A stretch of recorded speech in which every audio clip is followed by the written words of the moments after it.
we talk about this a lot, and people ask me a few different questions. So, in my first point, I was talking about making your job, as it were, your career, right? That should be your primary focus.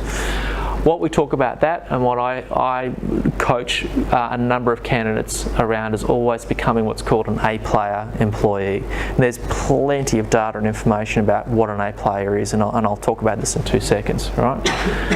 You think about a company like GE, as an example. I put 20% on it, but GE is famous for promoting its top 20% of employees and firing its bottom 10%.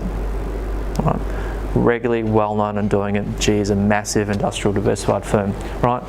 People think, oh, when there's layoffs and things that are going, it's always, it's the first in, first out type policy. It's not. If you're good, you'll get retained. If you're not, see you later. And it doesn't matter if you've been with the business for a year or 10 years, right? That's irrelevant. The other part I'll talk about, and I'll elaborate on a little bit, is what we call the ideal candidate. So what we talk about in that is basically, for us, they focus and they view their career as exactly that, and it's not a job. They view money as not a motivator, and nor should it be, right? You should look at your job, and when you're getting into career, as one where you can do it, and you do it for the enjoyment and the love first as a priority. And typically money, and I'm not saying money is not important, becomes 4 or 5 on your decision-making scheme. And I'll talk to you about in a second, in a couple of slides, about just getting experience. And if it means you're doing it for pittance, as it were, then just do it. Because the value and the experience and other things you'll get from it will be priceless in the scheme of things. But I'll caveat that, of course, don't get taken advantage of. That's a given. The career and job, finally, we talk about, people think long term. So when we're interviewing candidates, and you can come across as a candidate of this sort of ilk, these are the things you want to talk about. My earlier point was about being a life student. What do we mean by that, right? What we mean basically is you're happy to fail, right? How do you think a lot of the technology has come around at the moment? It's because people failed doing it time and time and time again, right? Apple had a number of products that failed. Elon Musk is doing stuff, has failed many, many, many times, right? Branson and a number of his products and initiatives, etc., all failed. Branson was dyslexic, right? So it's not about IQ either. But he was quite happy to fail. Society, unfortunately, views failure and making mistakes as a big and you're silly or you're stupid. You're not. You want to. The secret is failing early and failing often, because it just means you're getting closer to do it. So a coined term some of you may have learned is called flirting, F-L-E. Yep. Has anyone heard the term flirting? George has? Yep. Embrace it. Love it. Right? It's what you want to be. The other thing we talk about in terms of the life student basically is being that critical thinking, being a problem solver and having a broader perspective, right? Absolutely critical skills to have and develop. So be prepared to throw yourself in the deep end. Don't know anything, but happy to go through the process and learn and understand. Pull it apart, give it a go.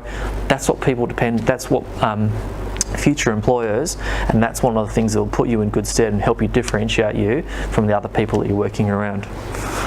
Finally, going through the other stuff, BHAGs is an acronym for Big, Hairy, Audacious Goals.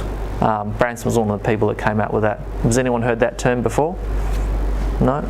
Yeah, there's a few that have got it. All right. The essence of that basically is it means that you're goal orientated. You set yourselves objectives. You got the discipline, you get out and do it.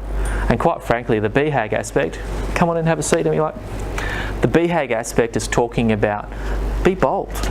Put it right out there, and if you don't get it, it's okay. Because the important thing is you're just setting yourself little goals to get to the bigger one in the end. Right? We love people that do it.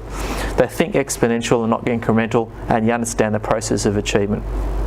The other thing we talk about, which is a bit more unique, is around being the SME in a Rolodex. Not many people would know what a Rolodex is in this room, I would suspect. No? George is laughing. I do it quite quirky, he's a bit like that. So Rolodex back in the day, when people had business cards, now there are people that still have business cards, I'm sure. It was a big thing you used to swill over, right? So no longer was your contacts. Come on in, mate, easy done. What that means basically is that you're the go-to person, right? And you can be that go-to person as a graduate or the CEO. So they know, because you're an A-Play employee, I'll call Bill because he'll know someone that will do da da da. Hey, do you know anyone, Mary, that can do this? Yeah, actually I do. Call George. He's done that before, he's likely to know someone, etc, etc. So they're always one of those top 10, top 20 people in someone's Rolodex, right? That's something when you get to be. And you can still be that when you've got 0 experience or you've got 10 or 15 years experience, right? Understand what that's all about. Finally, right, we all call it's all about the team, right? So what that means is you would have done a number of university projects, and you would have had different experiences in and about that. Realise and understand it's about getting things done through people. So it doesn't matter if you're a programmer and you're sitting there smashing out a piece of code. You've still got to work it and get things done through people, right? Absolutely critical skill to develop.